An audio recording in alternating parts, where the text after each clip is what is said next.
Welcome to Health Hacks. Alvaro, you are an extreme athlete. You wrote your own book that I loved reading, Level Up, and you're the founder of your own company. And I have to say, I really love following your Instagram because every time I see a post from you, I get motivated. All of your posts are so inspiring. I really love following you on Instagram. And that's where I also see all of your races and everything that you do. You've recently biked across the entire US. I loved following that journey. That was crazy. You've run in the Sahara with a 35-pound weight that represented the weight of depression, if I'm correct with that. Mhm. Very cool. And I also, obviously, I have to say that you were number one in a 100-mile ultra marathon, which is just wow, congratulations. I would love to hear everything about it. And maybe you can tell me from everything that you've done, what was the hardest? And yeah. Yeah, appreciate you inviting me to your podcast and congratulations. I've been following along and it's pretty cool to see what you're doing and how you're doing it and the people that you're bringing on board to share cool knowledge. And yeah, I probably come in with a different background and what you just described is just a little bit of the puzzle of this lifestyle that I've built over the years. We've known each other for a while already, so it's kind of cool to see how things have escalated very quickly, right? And Yes. by the term of the book, level up, how things have leveled up. And I do believe that consistency compounds. So a lot of the things that you mentioned that I've accomplished over the years is just a result of showing up every day and doing the thing every day when it gets boring or where you already achieved something and you no longer want to keep on doing it.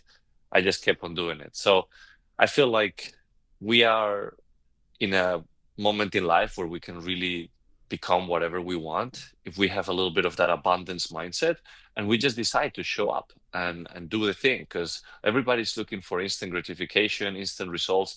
And trust me, winning a 100-mile race or racing across America when you're not even a cyclist or doing all these other challenges that we can dive into later on, it's not just because, oh, I was gifted and I was genetically given a great body to do it. It was more because of the work that you do every day in order to get there. Yes, absolutely. I think that is more mindset than the actual like, oh, you're gifted. Of course, I guess you train very, very hard. And I see your training and I'm following all of your training journey along. It is a lot of a very you always have such a positive mindset. I have to say that. Like Mm. you are so motivating and I think you motivate others, but you motivate yourself throughout the journey. And that's why you enjoy the journey and that brings you far beyond the actual goal. Mm. Yeah, motivation is a very interesting word, right? Like I do believe that motivation is that ignite that gets you going, but then discipline is what's going to get you there, Yeah. whatever is the goal that you're trying to set out to accomplish. And I do believe that motivation can come and go from different sources. You whether you watch a video on Instagram, whether you listen to an audiobook or podcast or whatever motivational song fires you up.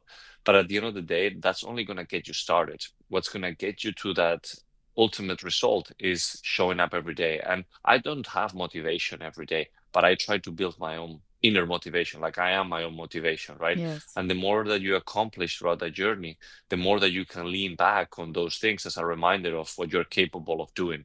So even like now, as I just finished competing at the Ultraman World Championship, which Wow. is double distance of an Ironman in the Big Island of Hawaii.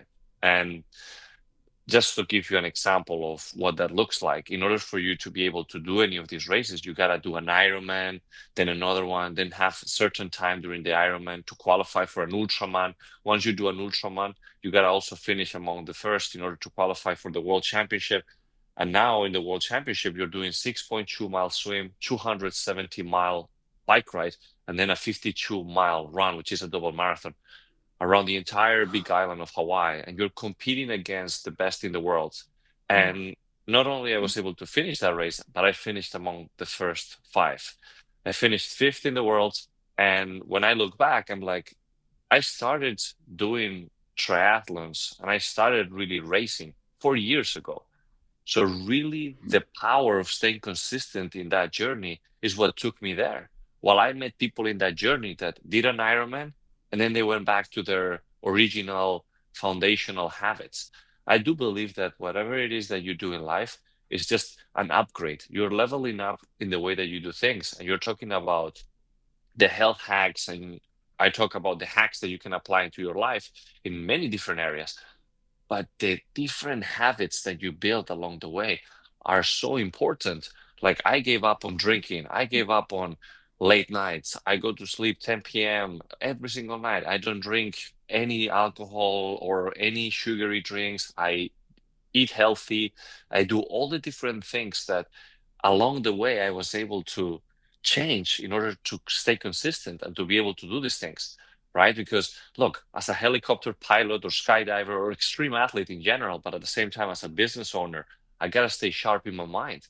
And if you don't take care of the foundation, which is sleep, good nutrition and hydration, and working on your mind and your spirit and your body every day, you're not going to get far.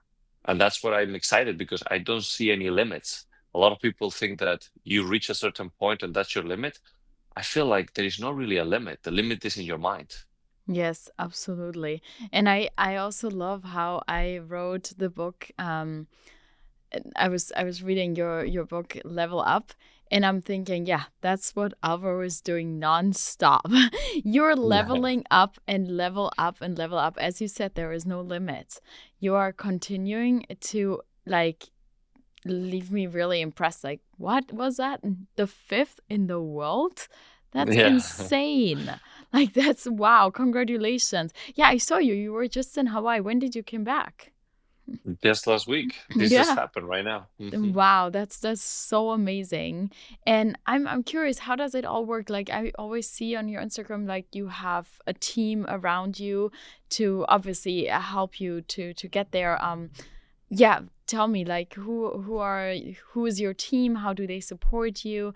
I'm also seeing you being sponsored by many brands, including 10x Health, and it's amazing.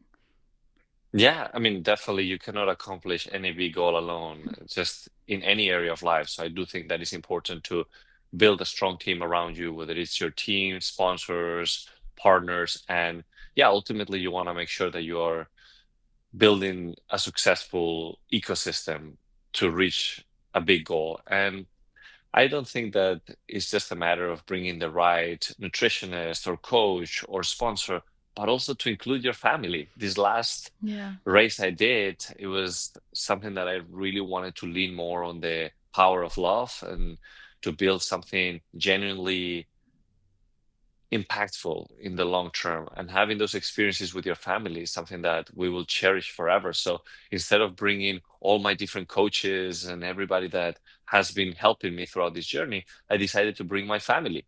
And they were my team. They were the ones that were helping with the nutrition and with the vehicles and with everything that I was having to do. Even the content creation, my sister was doing everything. So I love I it. think that I think that those are just such a special moments. Like when I was swimming, for example, the first portion of the race, the 6.2 miles, you're starting literally at night and you're getting to see these beautiful sunrises. You're swimming through the ocean and you have to have a kayaker, right? And the kayaker is the one that is like kind of guiding you a little bit and carrying water or gels or whatever nutrition you need for that part of the race.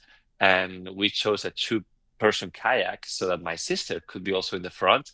And she was like singing to the dolphins and carrying all this nutrition, keeping track of the time. She was recording, but ultimately she was always smiling. So every Oh, time I wow. was doing the strokes and I was like looking to the left or to my right, I could see my sister smiling. And I was like, oh, this is such a special thing. And I don't get to do this often because when I do all these races in general, I don't get to be with my family. And I'm reaching a point where I want my family there. And it's something very beautiful. That's amazing that you could bring yeah, so you're allowed to bring anybody basically as your team and as your supporter to those races. Yeah, exactly. I mean, when I did the race across America in June, that's considered the world's toughest bicycle race, and it's 3,000 miles coast to coast from Mm-hmm. California to New Jersey, and you have to do it under 12 days. So when I qualified for that race, I obviously could not afford to not have the best team in the world that I could have access to. Mm-hmm. And in my mind, I thought, who are the most badass people that I can rely my life on and that really understands? And again, it's a very intense dynamic, so I'm not going to put my mother on a van for 12 days straight where you have to be awake for so long and in such a pressure cooker. So you got to Yeah. bring people that understand that dynamic. And I brought people into that race that was equipped to know how to handle pressure and to be able to take me safely to the other side of the country, because I was 23 hours per day on a bike, Oh, 1 hour wow. of sleep.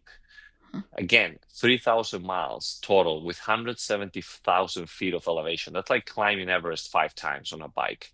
And I'm a big guy. I'm the biggest cyclist in this type of races because I'm 6'4", over 200 pounds. Usually these guys are tiny. So every time that Mm. we're going uphill, I'm slower and it's taking me longer.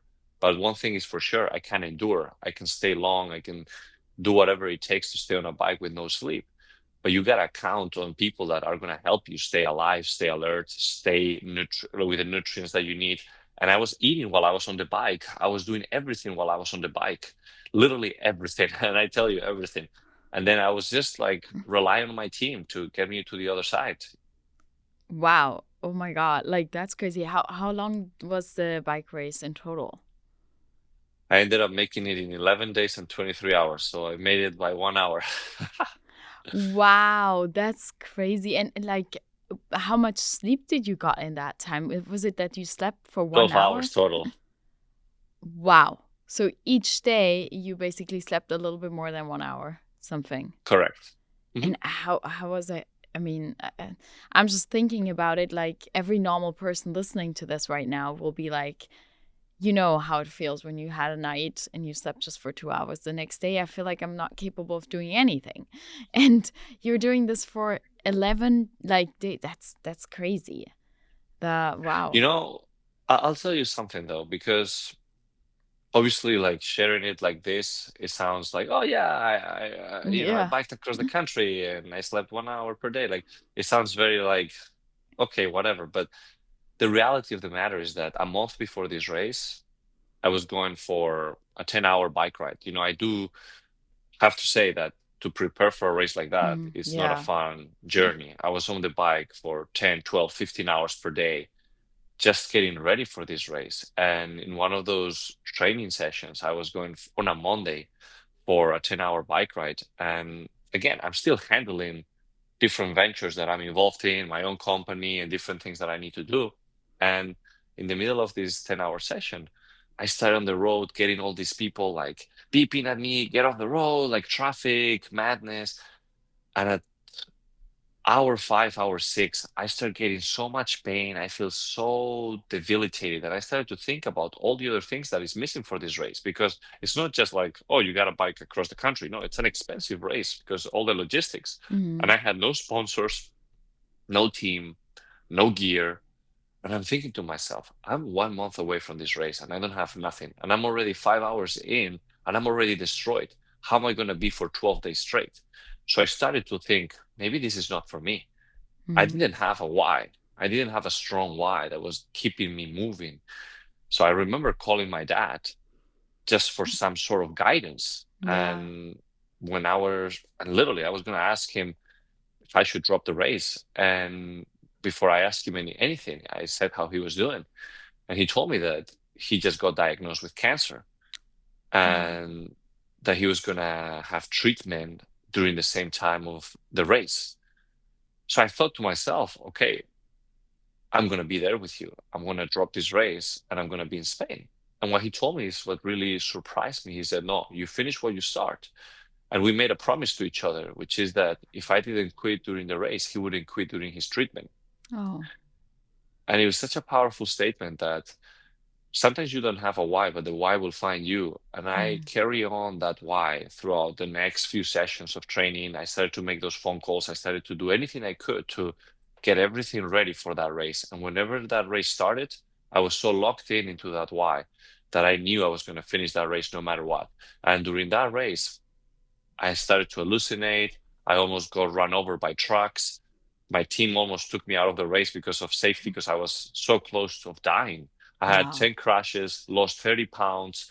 I literally just was going on crumbles. I just broke apart. Yeah. And that why is what kept me going and made it to the other side. That's crazy. And how Hmm. does it look like when you arrive after this, when you arrived after these days of cycling, nearly, literally nearly dying? Did you, I assume that you just crashed and slept for an entire day, or eat a lot, or like what was Hmm. what was your recovery like? Oof. Probably this was the hardest challenge I've ever had to face because I don't come from a cycling background. I don't Hmm. have any major experience. A lot of these people that try to do this type of races are people that have been cycling their whole life. In fact, there's people that have done the Tour de France that try to do these races and they could not even finish the race. So it's considered not just the world's toughest bicycle race, but one of the world's toughest endurance races. And there is a reason for it, right? And whenever I was able to finish this race, I realized that what I just did was something completely out of the mind of any human that was out there. And I just don't think that I'm still recovered from it completely. Hmm. Because what happened to me is that not only I finished the race, and yes, I was tired, hungry, whatever you want to do, but like I still don't feel my hands and feet from that race. And we are like 5 months after the race. And I'll tell you why, because after 2 days on the bike, 3 days on the bike, I don't know if you've been on a bike for more than a few hours, but a lot of people start having saddle issues. Hmm. I started to have so much pain down there that I couldn't sit Oh, on the bike anymore. So I was standing on the bike, and all the pressure in the hands and feet created nerve damage. And wow. I no longer felt my feet after like a few days, and my hands after 6, 7 days, I couldn't feel my hands. So I couldn't even change gears. It was a disaster. Wow. And at least you tell yourself, okay, I'm already this far out, may as well get a reward for it. I'm not going to quit after having suffered so much. So I know that when the race was over, it was going to take me a while to recover, but that's what I signed up for. And for Hmm. a month straight, I was waking up in the middle of the night in full sweat because I was having nightmares of people screaming, pedal faster, pedal faster. So a lot of people see the amazing reel on how Hmm. incredible that journey is. But what not a lot of people know is the behind the scenes of what happens afterwards. And I've struggled a lot to recover from it. And I didn't know it was going to take me so long to recover. Yeah. And I already had so many things in my schedule from work and other challenges. Like 2 weeks later, I was at the peak of Mount Elbrus in Russia, the tallest mountain in Europe. And I climbed that mountain without feeling my hands or feet. I went in with just the curiosity mindset of wanting to do it to the degree of safety. And the moment that I could not continue, I will stop. But somehow, once I was there, the body adapted. I found a way to keep going and reach the summit. And not only that, but to complete a Rubik's Cube. And I keep challenging myself in a way that I think that it all comes down to how you handle things. Hmm. And I always had this beautiful relationship with my body where I keep telling my body through moments of difficulty and pain, I'm putting you through hell right now, but I'm going to take care of you afterwards.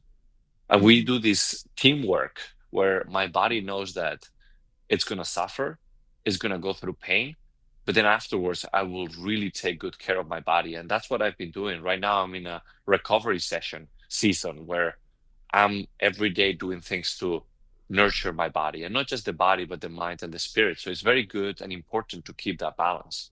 Wow, that's crazy. I didn't know about your hands and your, like right now you still don't feel your hands and your feet?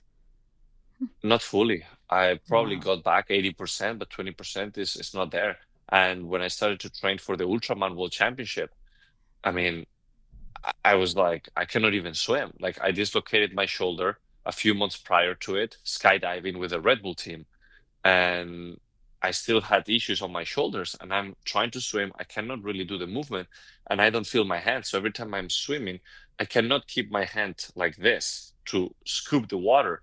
Like Mm. I don't, my fingers are like I'm like, They it's were pathetic they how were I just couldn't swim. doing their own Yeah, thing.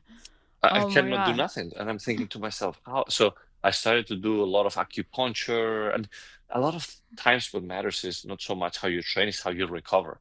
So Yes. I've developed a lot of different routines and habits for recovery that are allowing me to speed up the recovery process to keep on training for whatever that next challenge is. Yeah, it seems like to me that you have your challenges very tied to each other. Maybe I'm changing that. I'm changing that for sure. maybe you should have a little bit longer of recovery time for yourself. Yeah, I was yeah, like, oh yeah, so I finished the bike race and 2 weeks later you were on the tallest mountain in Europe. I'm like, okay, yeah. yeah, that's crazy. That's really insane. So you said right now you're in a recovery phase. How does your daily life look like when you're in recovery? Oh, I mean, Mhm. I say recovery, but yesterday I went for a 50-kilometer run, 31 miles. So, I mean, recovery is something that is different for everybody, right? I say motion is lotion. I don't Mm, consider recovery sitting on the couch, watching TV, and expecting things to get better. I actually do believe that movement is the key for longevity, yeah. and I just try to, as soon as I'm back into wherever I am, like in this case, Miami. Okay, how do I get moving, right? Like yesterday, I did 31 miles, and then I went for 5 hours of walking, just as doing as an activity for reflection, to ground myself, to go over all my different accomplishments, but also failures of the year, and how to put things in motion to close the year on a high note. And yeah, I like it's gonna sound weird and not a lot of people will understand, but extreme balance, right? In order for you to be a high performer, you gotta be unbalanced. And I see that with a lot of people that have accomplished high level of success. And not in sports alone, but in business, relationships, finances. And you gotta be not obsessed. I don't like the word obsessed, but unbalanced, because you're gonna put so much into one area that everything else is gonna fall off the plate a little bit. But if you zoom out, you balance it out again, Hmm. right? So I have seasons where I'm very unbalanced, but then part of the next season I'm focusing more on this other area, and then it balances out on the outside scope.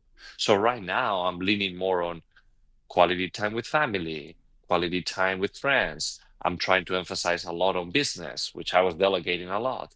I'm leaning more on other things that maybe I was putting more on the side. And I do believe that that's the key for ultimate growth, and that whole level up mindset is not just about how can you consistently do something every day, but how can you lean beyond that to reach something even higher. Yeah, wow. I mean, so your recovery phase, you're still moving, you're still, for normal people, you're still doing extreme sports, I would say, but for you, that is more simple compared to all the races that you're doing. Totally right. It's Mm. perspective, but I do say that if I have to lean on something that anybody can apply on, is I emphasize on more sleep. So if I Yeah. usually sleep, like, I try to sleep at least 7 hours. Okay, there Hmm. is days where I might sleep five because I'm trying to. When I was training for Race Across America, there were days where I slept 1 hour, but on purpose, because you Yeah. gotta train for it, right? I gotta I Yeah. gotta I gotta learn how to perform with no sleep. So again, talking about the unbalanced states of certain moments in my life, but now I'm emphasizing on sleeping 8 to 9 hours. 8 to 9 hours. That's it. I actually block my morning so that I can sleep and wake up with no alarm. So when my Yeah. body needs to wake up, right? So I give myself 2 weeks of that. And I also emphasize a lot on a lot of very healthy nutrition, because while you're training for all these races, you have to train your gut to Hmm. absorb nutrients fast. And I'm taking a lot of these gels and a lot of these things that are not so healthy, but are important for you to consume to perform. So all these healthy hacks that we try to do on a daily basis as an athlete, it changes a little bit, right? So right now, one of the things that I do as recovery is I do all the tests that I can do, gut test, blood work, everything to see where I stand. And I try to calibrate things again. So if I'm low on this, I try to add. If I'm high on something, I lower it. And just again, sleep is probably the number one, we can call it biohack because everybody Yeah. uses this term, but it is as simple as it is. I'm working right now with a company called Empower Sleep, which is helping to make the best out of your sleeping time. So with sleep coaches, and instead of just wearing an Aura ring or your Garmin, you have a device that goes a little bit deeper and it connects you with different coaches. So I do think that sleeping is one of those Absolutely. things that a lot of people Mhm. don't put a lot of effort into to make it super efficient. But that's where real recovery happens. Yeah, absolutely. While you sleep, your cells renew themselves, and that's where you get stronger, actually, where you build the muscles, and also where you can rebuild damaged and broken muscle tissue and all of your body, especially after such extreme challenges that you put on yourself. The sleep it's the most important by far. And I love how you said that you have to learn how to perform without sleep, because I've one time, like, I traveled and I had 1 hour of sleep, and then we hiked a mountain, and I couldn't go to the top of the mountain. It wasn't even the craziest mountain, and I have to say I am rarely I'm quite good athletic and very sporty person, and I work out every day, and it's not a big challenge for me to go on a hike. I'm climbing since I'm a child. I grew up in the mountains, Hmm. and I'm like, what's happening to me? And it was an eye opener how important sleep is for your energy, and that you probably really have to train to be able with your body to still have energy without sleep. That's Hmm. yeah, that's very fundamental. While you're racing, what is it like during those days, for example, of the bike ride, because that was like really long? What were you eating?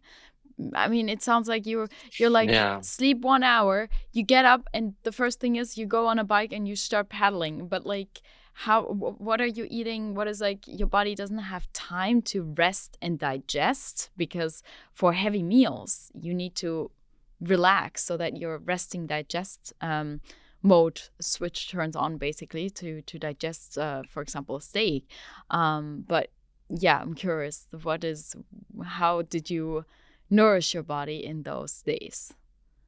Yeah, you don't nourish it too much, but you try to do whatever is efficient Hmm. for that type of terrain and elevation. So, for example, depending on temperatures, if I'm going up a hill or down, I take different nutrition, right? But at the Hmm. same time, there's an equivalent. And I had my coach that was creating a whole nutrition plan, and it was all based on how hot it was or how cold it was, how much elevation I was going to be climbing or descending. If I'm descending, like let's say I have 10 miles of climbing, and then I'm going to have 10 miles of going down. I know that while I'm going up, I can eat certain things. And then while I'm going down, I can digest that. Or, it depends on Hmm. a lot of things based on the effort that you're putting on your body. I will say that most of the ride, I was just leaning on gels every 30 minutes or smoothies or something that it was easier to digest. And Hmm. then when I was going on flat terrains, I was taking sometimes a burrito or a lot of these like uh, croissants. Like you get a lot of gut fatigue, and that's the problem with this type of long races. Hmm. Because I do like when I did this Ultraman, which is again 6.2 mile swim, 270-mile bike ride, and 52-mile run. I only took gels. Yeah, That was it, wow. gels for the whole time. 25 hours, only gels. And I'm fine. I survived. But 12 days only taking gels, Yeah, that's you'll just you cannot do it, right? So you start applying different things. So a lot of these sandwiches, burritos, things that I can do with my hands. And it got to a point where after 8, 9 days, I couldn't have gels anymore. I couldn't have like my body will just like not want it. So mm. what we started to do is I started to eat pasta on a Ziploc. It was on a Ziploc. We cut one of the parts, and I was just squishing it out of the Ziploc so the pasta will come out while I'm on the bike. it was quite wild, I'll tell you that. But one thing that I will tell you is that your body, like I lost 30 pounds. I Wow. lost 30 pounds in 12 days, and I was having over 10,000 calories on my body every day, and it was not enough. Because you So, were paddling the entire time. yeah. Wow. That also shows how much like energy you were burning in a physical way. But then if you Hmm. think about it, whenever you're burning energy in a physical way, you're also burning energy in your mind and in your whole body. Oh, And that is probably a hard way to recover to get that mental energy back after that. I'll tell you, like, we're gonna release a documentary soon about the whole race, which is very powerful. It's a great story, and I'll tell you that one of the big crashes I had, it was 40 miles down, Mm-hmm. and I was on the handlebars, and I was just like TT bars here, and 40 miles an hour down Mm. hill, and there was a little curve, but because I was going just down, I let go of my mind, and I fell asleep, and I kept going straight, and I Oh. just hit a bump, and I did a whole flip in the air, and I fell. My bike cracked. I destroyed my legs, shoulder, and yeah, it seemed to be the end of it. And somehow I just went back up and kept on going with blood going down my body. Wow, that's crazy. Do you have that on camera? No, I don't have that fall. I have the wounds of Yeah, the yeah. blood and everything, but yeah, the camera guy was not recording that. Like it was just like such sporadic, quick moments. Yeah, of course. One thing I'll Wow. say though is that these are the moments that made you realize, and also to the team, that this is no longer about a race. This is also about safety. It's like, how can you make it Yeah. without dying? And it becomes dangerous. Also, like hallucinations. I don't know if that's ever happened to you, but hallucinations are real when you're tired. And I Wow. started to be on the bike and see stuff flying and shadows that all of a sudden turn into people. I had in the moment of like a bike ride, like I had hallucinations of people like pulling me to the side, trying to take me down the bike. And I started, like, my team was talking to me on the headphones. It's like, what the hell is going on? And because I was just like shaking to the sides, like this, like if I had people trying to Mm-hmm. pull me down. And I was in the middle of the road, like braking completely because I thought like I had a wall in front of me, but it was non-existent. It was just my own hallucination.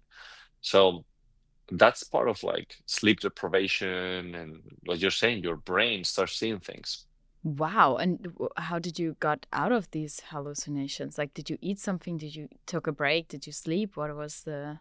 If I'll tell you the truth, for the most part, I just try to like ignore it and to keep on doing it until Mm-hmm. it became no longer safe. Like I was just that unsafe that I had to tell my team about it. They put me to sleep for 30 minutes. I woke up still seeing all these like hallucinations, and I had to live with it. I had to write with the hallucinations. And if I stopped pedaling, I will not make it on time. So I had to keep going. And for me, it was more about how do I handle these hallucinations without stopping. And I started to focus on this white line on the road. And I started to grab the bike in a position that it felt like I had a gun and I had to shoot everything that was in front of me on this white line. So you start becoming hyper focused and you make a game out of it. But Yeah. instead of trying to get rid of all these hallucinations, you build your own reality with your hallucinations to stay on the bike without falling. So it was definitely one of the most fatiguing mentally, physically, and spiritually experiences I've ever had to deal with. Wow, that's crazy. Yeah, no, I honestly, it's the first time I hear that somebody out of like exhaustion becomes hallucinations. That's crazy. And Hmm. then how do you know like what's real and what's not real? Because in the same time, you might hallucinate that the street does a turn, but it didn't turn. You know, like it can become Yeah, super dangerous. And with it big is super trucks and dangerous. everything, oh my God. It is super dangerous. So I started to talk to, so I told my team, I said, I want you to tell me, like, be super alert. Because I Mm, told them I'm hallucinating. Like yeah. I'm braking on the middle of the road because I feel like there's, I had an hallucination that a cow was crossing the street and I was gonna bump into the cow and I had to stop. Wow. And the team is like, what are you doing? It's like, well, didn't you see that? See what? It's like, There that was a animal. cow. And there's no animal. What are you talking about? Wow. And I told him, it's like, look, I'm hallucinating. Like, I need you to please just like guide me. I'm gonna go a bit slower, but Yeah. tell me, like, if you like, I told them for the last day and a half, you are like, I'm just your player. You are Yeah. the controls. Tell me, like, scream to me what to do. Like, pedal faster, change gear, go fast. Like, I kind of like let go almost. Like I said, my mind let go. Just go on the subconscious and trust your team. And my team was behind on the vehicle, just telling me what to do. It Wow. was wild. That's crazy. I mean, that is beyond a point where probably 99% of the people in this world, more, but almost everybody would have just given up and said, okay, Mhm. that's enough. And I mean, Yeah. looking at it now from the outside, hearing all of this, maybe it was enough. I am glad nothing happened to you, and I'm glad you have such an amazing team that guided you through it safely. But you flying off completely the road because you started to literally fall asleep, right, in the middle of the race, like, I mean, wow, maybe that race was really the limit. In my opinion, from the outside, I think Yeah. that is. I know you don't like the word limit, but No, no, I no, think. but I can agree Mm, with you to a certain degree because I think that also throughout all these experiences, you realize what matters and what does not matter so much. And for yeah, me, being alive matters. I love yeah. life. And look, I've been skydiving for 10 years. I've had my license for 10 years. Hmm. And I've known so many skydivers throughout all these years that have died. I had a Wow. really good friend of mine. He died skydiving just like weeks before we were supposed to be doing a big thing Hmm. together. And it's the things that happen when you're pushing too much. And I do know that a lot of people that have died skydiving is because that was their life. And they keep pushing the limit, wingsuit, going through all these different terrains, trying to go faster and closer to the obstacles, and then they die. But I'm not sad for them because they left the world doing what they love doing and they knew Mm. the risks involved in that. I don't like to put myself in situations where I can think of, if I die today, I'm okay because I died doing what I love. I will never want to say that because I don't want to do something that is putting myself in that position. The same way that you don't go to drive from the streets thinking, oh, I might die today. I do have that in my mind Mm. based on how life can all of a sudden unexpectedly throw something that might take your life away. And you need to know that that might happen one day or the other. And then you start having different ways on acting towards life in every scenario. But I do know that when I skydive, I'm not going to push certain limits. Hmm. When I'm flying helicopters, as a helicopter pilot, I never fly when there is bad weather. Yeah. Never. I only fly when there is good weather. So it's about doing, like, even when I'm climbing mountains, right? Hmm. I will never try to go for a summit, push when I know the weather is bad. Yeah. Like, it's always about finding love for life and for those that are in your life that you no longer push beyond that limit. When you are in this race across America, it's a very thin line because I'm trusting my team. And we had to have this conversation where they stopped for like 10, 15 minutes and they said, Alvaro, like, we're stopping the race.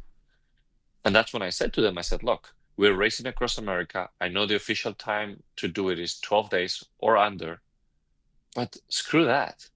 If we do it in 15 days because we have to stop for 3 hours to sleep instead of 1 hour, and we need to go slower, or we need to sleep 7 hours, let's do that. Safety first.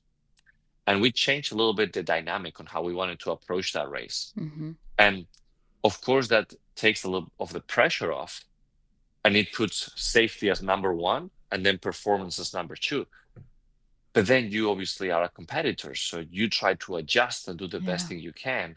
And something about being so close to finish, something that makes you more hyper focused, more alert, more alive, that it's just that you're so you're so unaware of what you're capable of doing as a human until you put yourself in that situation. So that's what I love these challenges, because you find really what your new 100% is. And I'm not talking about limit as something that exists or it does not exist. I know Hmm. it's all in the mind, but yeah, it's true. Like, you cannot say, "Oh, I'm Maren and I'm gonna start, lifting a car with my Yeah, shoulders like this." No, I mean, there's limits for things in life. Like, but I do know that if you're patiently building something over time, you can achieve that. So yeah, it's pretty cool to see all of this while also creating time for yourself. Like last year, just a year ago, I was hmm, doing the 7 marathons in 7 continents in 7 days. Antarctica, and then you go hmm. to Africa, Australia, Europe, Asia, South America, North America. When I finish those 7 marathons, a lot of people will take the time off, recover, rest. I went 7 days straight into a darkness retreat, 7 days on a cave, pitch black, alone, pure silence. You cannot even see your hand, doing nothing, just in a little square alone. And that solitude is what really leans on the deeper conversations that you're avoiding. Because the most important conversation you can ever have is with yourself. And Yeah, that's when you start realizing that, is it worth it? Is it worth it, all these challenges? Is it worth it risking your life? Is it worth it going in a direction that is putting people that you love in such a such a stressful, emotional of state? course. Yeah. And the answer is no, it's not worth it. So the way that I approach challenges now, it's a little bit different, and I wanna believe that a lot of the things that maybe I was doing before are different on why I do them today. Before, it might be because, oh, it's cool, I'm pushing myself, I'm curious, it looks good on social media, I could connect with interesting people. Like, there was different reasons on why Hmm. that equation made sense. None of that matters right now.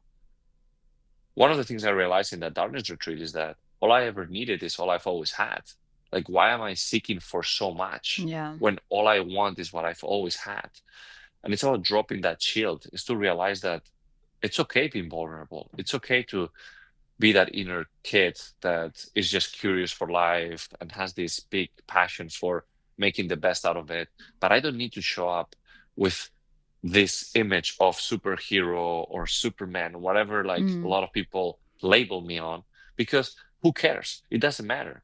I do Yeah. care about impacting people's lives in a positive way. I do care about having not so much a legacy, but like a path that people feel inspired to work towards their wildest dreams. But at the end of the day, that's in secondary. The most important thing is to do it because you find this fire inside of you of making you feel alive while also wanting to be with those you love. And I don't want to do these challenges anymore alone. I don't want to Mm. go and sign up for something or do something if it's just going to be countless of hours by myself training, countless of hours doing something by myself. I think the beauty of life and the way that we are designed as humans is to be with each other. Yeah. So I think that's very important for a lot of people out there that are chasing big goals. Yeah, you can go fast if you're alone, but you'll go farther if you are with the most amazing people you can have access to. So saying that, is that, do I hear out that you want to bring your family more along to the challenges? Is that what you're leaning towards? I want to build my family. I want to build space for relationships. I want to build space for the next chapter of my life, and I don't want to keep on building this journey of hero that is often so, I wouldn't say lonely, but to a Yeah. certain degree it is. No, And absolutely. Yes. I mean, and again, a lot of people have different goals in life, and I admire a lot all mhm. those professional athletes or entrepreneurs that have built such big success and that have made it to one of the greatest in history. And most of the time, they are also labeled next to it as lonely. But people don't see that because they see the greatness of what they've done, and that's the Mm. sacrifice, right? But do I want that? Do I want to sacrifice all the other beautiful things in life to achieve the greatest status possible in that thing? Is that the fire that I have inside? Not yet. I don't Mm. have that. I have more the extreme balance that I was telling you about, to have the meaningful, beautiful conversations and experiences with those I love. I think also the bike race across the US, it sounds to me like that if you wouldn't have given this promise to your dad that you're going to finish the race while he is going through chemotherapy, I think that was such a big fire inside you, and it was for each other. So I feel like that was probably what was really pushing you past your actual limit. And that's where it started to, that you have the hallucination and you fall asleep on the bike, like all these extreme moments. I think if you would have been alone on that bike race, you probably would have said, okay, it's enough. Let's finish it. But given the fact that you were there with the promise, with the voice of your dad in your ears, you're gonna finish what you start. You're gonna do it while I'm gonna go through the chemotherapy. I think that was you being together, and that's actually what you said. If you go alone, you go far, but if you go together, you can go further. And in a way, 100%. in a way, your dad was with you on that race, and that was probably what was pushing you so hard. Yeah, I want to dive into also a different topic that it would be very interesting. Like, what is the diet that you're doing? Like, what kind of diet are you leaning towards? High protein? Does your diet switch throughout different trainings of different races? Or is there a consistent base that you say, yes, I'm eating always vegetables and I don't eat meat? Or is there anything, or like maybe no Mhm. dairy, or yeah. No, 100%. I think it's a great question. And I don't like to double guess things. I Mm-hmm. like to be sure about what I'm eating that is good for me. And that's why I do a lot of these gut tests, right? To identify what are my superfoods, things that I should be avoiding or minimizing.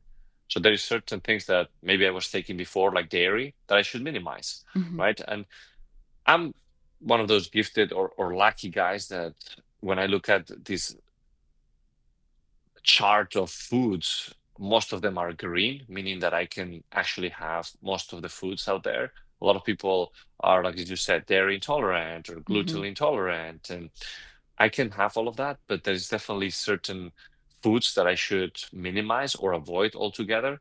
And I do that. And then maybe later on, those are great foods that I can consume after 3 months of not having it.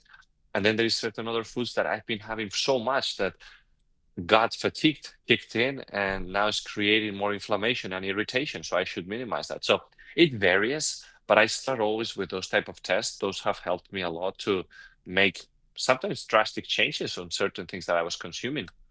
But I know that for a fact, as an ultra endurance athlete, carbs are important because Mm-hmm. it's fuel, Yeah. and protein is also very important for muscle recovery.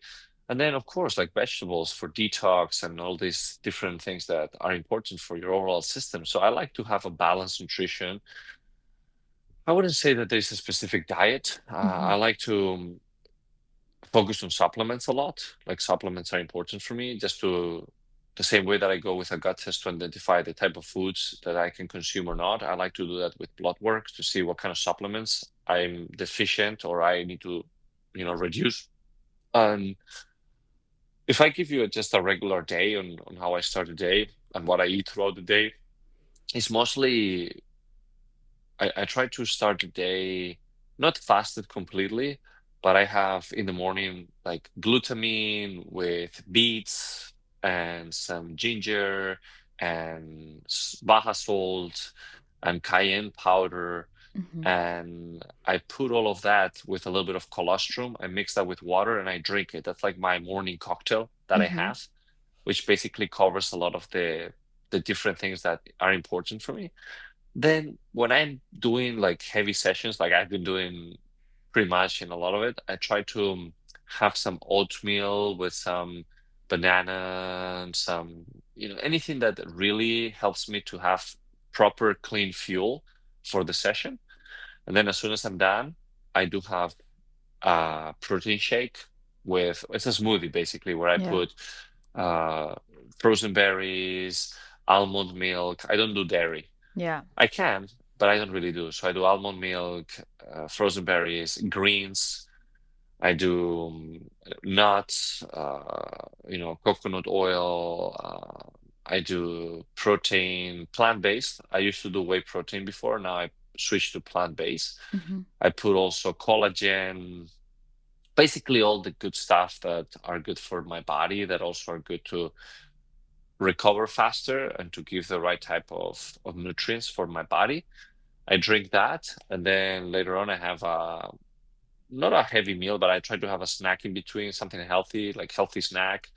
But then the food that I take for both lunch and dinner is usually the same kind of breakdown of animal protein, so chicken or steak or fish, and then I do carbs. I'm not so much into gluten anymore. Not that it has anything bad on me, but I'm Hmm. trying to do more rice. Hmm. So more rice, or sometimes rice noodles is good. I Yeah, do yeah. that too. Hmm. And then I put vegetables, whether it's spinach or any type of like greens that Yeah. goes with it. And then at night, I try to switch a little bit the carbs. And instead of having that type of carbs, I go more with sweet potatoes and things that are a little bit more quote unquote clean. And that's pretty much like my overall diet. And then supplements, of course, I put like all sorts of supplements. I take the precision genetic supplements for 10x Health. I do sometimes in heavy seasons, I try to add more iron, more vitamin C, more magnesium, more, like certain things that are important. But definitely I have for testosterone as an endurance athlete, I don't I don't want to ever go to the TRT or peptides or things like that. Even though peptides are great, as an athlete, I'm not allowed to be taking those. So Mm. I take them more if I do on recovery sessions, like whenever I don't have a challenge for like many, many months, if I ever need them. But otherwise, I don't really do. I do like maybe boron, which helps you like to boost a little bit, or certain natural supplements that helps you with that. Because endurance, sometimes it drops your testosterone a little bit. And yeah, that's pretty much. I mean, honestly, it's like one of those things that I do believe it's great throughout the Yeah. cycle of training and even performance.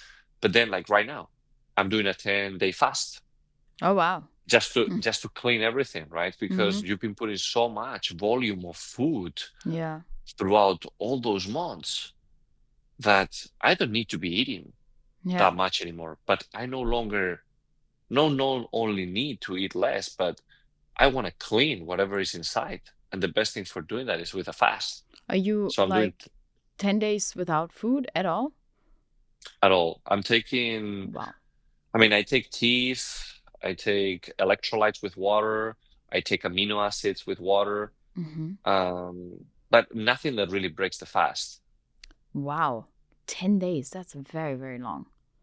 Yeah, Isn't that above the limit where it would do good? I mean, usually like I think I've been told that in everything I do anyway. So, which day are you in right now? no, I'm starting tomorrow. Are you starting tomorrow? Okay. Oh, Yeah, I'm wow. doing a marathon. So Marathon Monday, I'm doing a marathon tomorrow, and then after the marathon, I start 10 days. I've done the max I've done You're is 2 weeks. crazy. I'm doing a marathon tomorrow and then I start the fast. Yeah, Wow. Okay, that's crazy. You know, like everybody normal people do a marathon and afterwards they would do a full-on eating day and recovery, sleeping and eating whatever yeah, they want, and you start a 10 days fast. Wow. yeah. My respect. That's crazy. Um and when you do those races and you hit like a mental wall, like when you hit like physically you hit a wall and you feel like, okay, I can't anymore, I want to break down, I'm going to finish right here, I'm going to throw Mhm. myself on the ground and this is it. Do you have like a game that you would play with yourself, like a challenge where you would be like, maybe just 10 more steps and then another 10 more steps I can do, and just, or like what is your strategy? What you just said right there, it's a great example. I think that when you set up a big challenge, and it's not only in sports, in business or in anything, sometimes we look so far out that it looks so distant, and you're like, oh my Mm. God, it's gonna be a long journey. I don't have it in me. So breaking it down into small, tangible pieces, it makes it more attainable. So if you're doing a race, instead of thinking, oh, I have, 50 miles left, you just start thinking, okay, let's start doing from here to that post. And then, okay, let's do to the next post. Okay, and then let's do, and so I did this thing called Vipassana, is the 10-day silent retreat. And there is one word that you learn that is called anicca, is the law of impermanence, is that everything good and bad comes and goes. And that applies to everything. So in any challenge that you're doing, you're going to have moments where you're going to feel exhausted, you're going to have pain in certain areas of your body, and that's going to be gone. And there's going to be moments where you're going to feel great. You're like, oh my God, hell yeah, I feel amazing. Yeah. And that's going to also go away soon. So as long as you understand that Yeah. all the highs and lows are just part of the game, there's nothing linear. Everything is like this. So one of the things that I do is to try to stay present. I don't try to think too much of what's ahead. I think more of on the moment.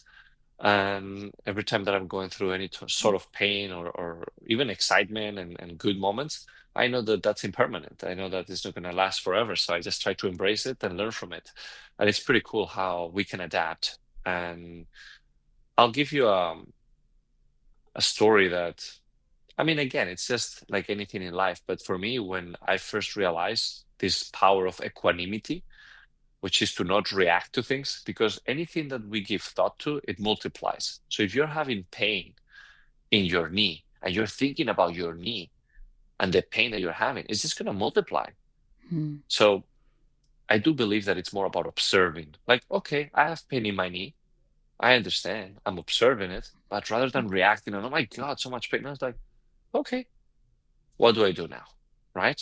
Have Yeah. control over it and know that it's not going to be there forever. You just start like observing other parts of your body. And that's pretty cool. Like I always do this analysis where my knee might be hurting, but I start focusing on my forehead and then my eyes, my ear, the nose. I start observing. And when you put your attention in other areas, it's pretty fascinating how you forget about the pain that you were carrying. So it requires time and effort, but through breath work, breathing also, it's one of those powerful tools that allow you to reconnect and recenter your actions.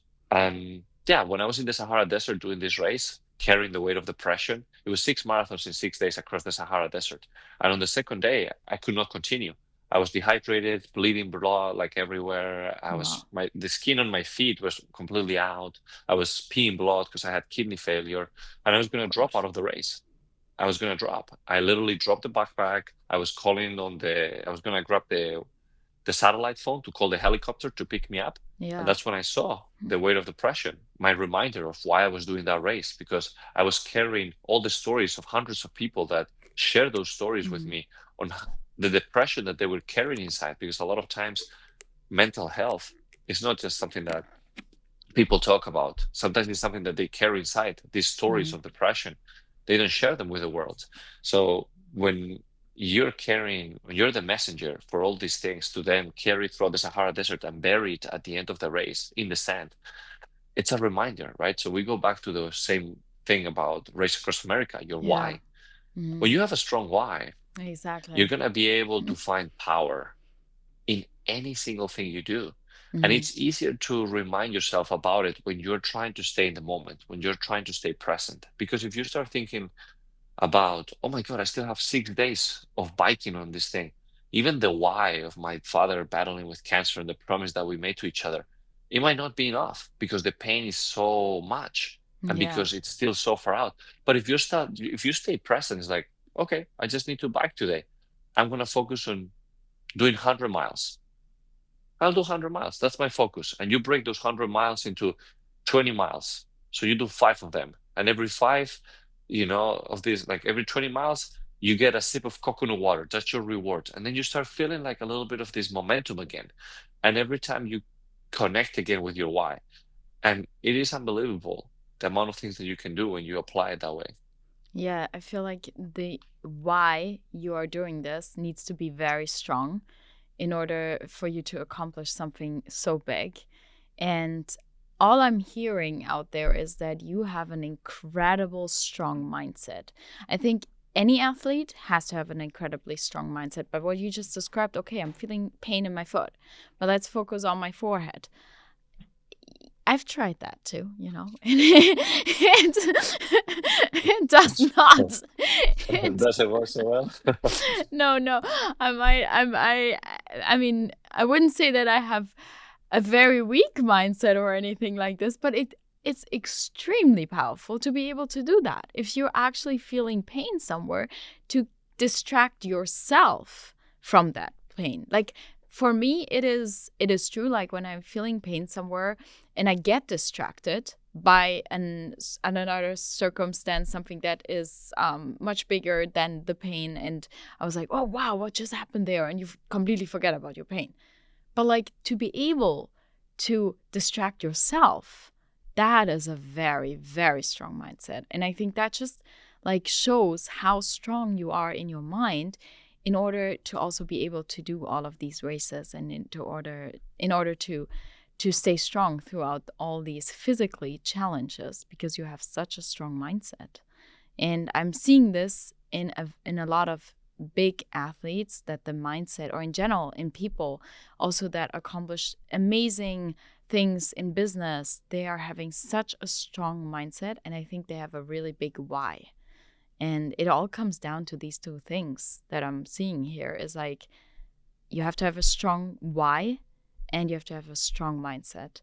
And those two things combined, they will get you. They are where you are. Like it's just incredible what you're telling me in this podcast, what you've all done. And I'm curious, I'm going to ask you this question. What was the most dangerous moment you have ever been in? Mm, wow, it's a good question. And I'll tell you something about dangerous moments. There are moments that define your life, right? And Mm-hmm. when you talk about your why or your mindset, those are things that are developed through those moments of danger, moments of fear, moments of overcoming difficulties. So it's not that some people are more gifted or not. I choose fear. I choose being uncomfortable over comfort.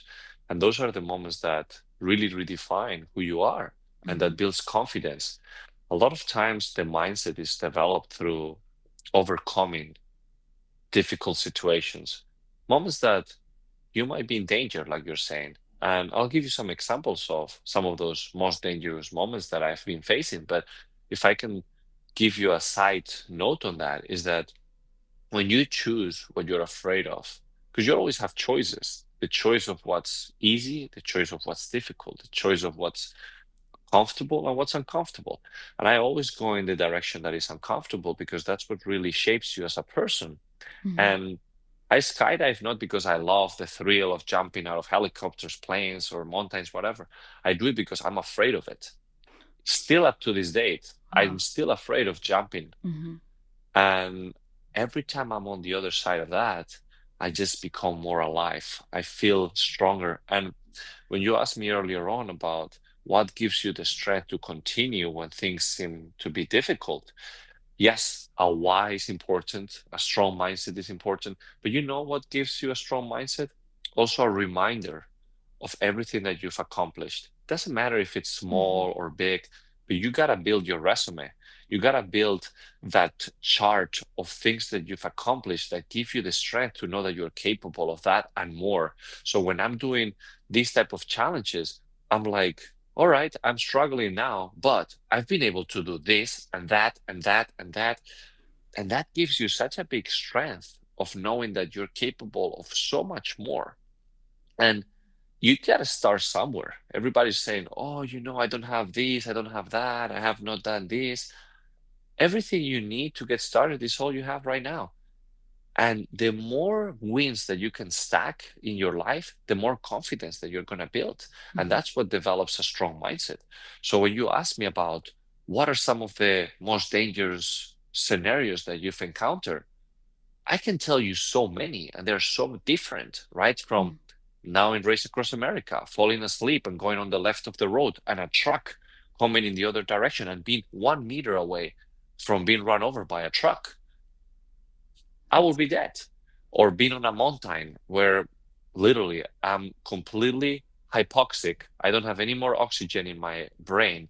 I'm at 20,000 or 22,000 feet of elevation. I have not slept. I'm completely out of it. And I'm just taking a second to close my eyes. And that's how people die in these mountains, where they close their eyes and they just never wake up again. And I closed my eyes and I fell asleep and I fell asleep and I fell. I fell to the left. And on the left, there was a floor. It was the mountain and the snow and the ice and the rocks. If I fell to the right, there was a cliff Wow. and I'll be out, I'll be dead. So I don't like to talk too much about these dangerous scenarios because my mom always, if she hears this, freaks out even more. It's a good reminder for me, but Mm. helicopter, when I've been flying helicopters, I had the other day an encounter with engine failure. I had to learn how to land the helicopter with no engine. And this is one of the things that you do in order to get your license, and then that you gotta do every year to stay very up to date on how to do these things, because otherwise you're not training, right? How to land without an engine. So I do this often in order to do it in case it happens. And the auto rotation is something that can happen. And the other day happened, right? And how to land a helicopter with no engine. It freaks you out. And I thought, okay, I'm gonna land it, because you gotta be confident. Mm. If you don't think about it, you might die, right? But then when you zoom out, you're like, oh my God, like that could have been it. And I can give you so many examples of so many different things that I've been this close to dying, or to have a really, really rough situation, that I'm just very grateful to be alive today. And I really respect life. I respect the dangers of the things that I do. And I Mhm. really cherish every moment in my life. But definitely dangerous scenarios shape the way that you approach life. Absolutely. It sounds like you're giving gratitude to your own accomplishments, and Mm, that gives you the strong mindset, and yeah, to look back to all of the achievements that you have had in the mm. past. And well, yeah, I mean, if anybody looks back on your achievements, you'll be like, yeah, you got this. Alvaro got this. After everything, I'm like, I don't know if there could anything come that you wouldn't be able to do. I mean, Well, I appreciate it, but at the end of the day, anybody's capable of doing what I've done or whatever their goals are. It's just a matter of getting started, right? And one thing mm, that I'll tell you about the mindset is that a strong mindset also, like a lot of people say that, right? Like mm, everything that you accomplish is all back into the preparation to accomplish it. So 50% of whatever goal you're trying to achieve falls down to the preparation of how you've done.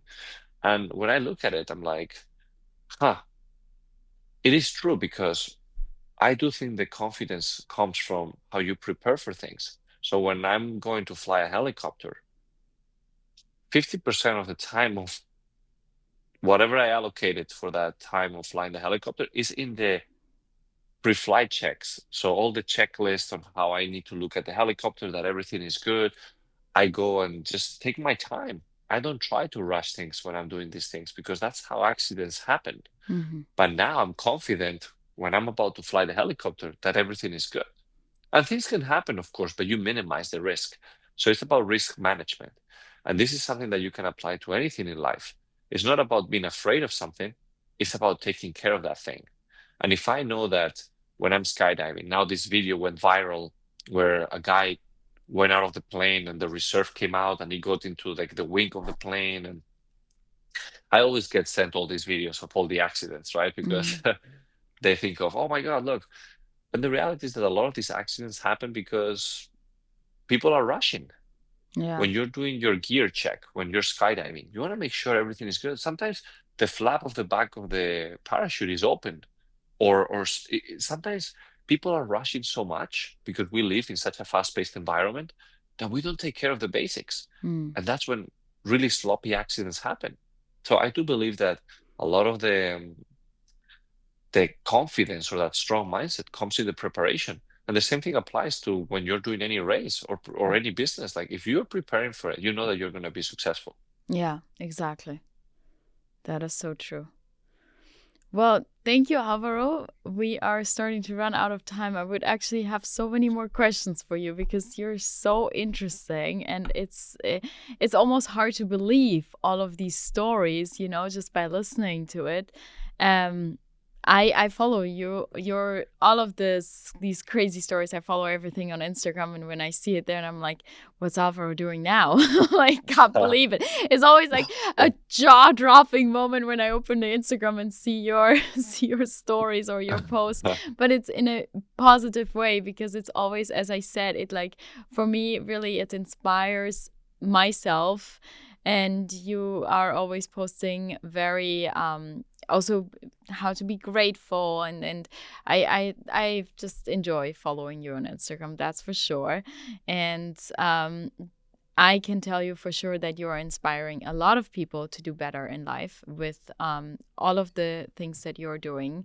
And yeah, thank you so much for being here today and taking your time away from all the craziness, from training and skydiving. Who knows what else you would have been doing this afternoon otherwise.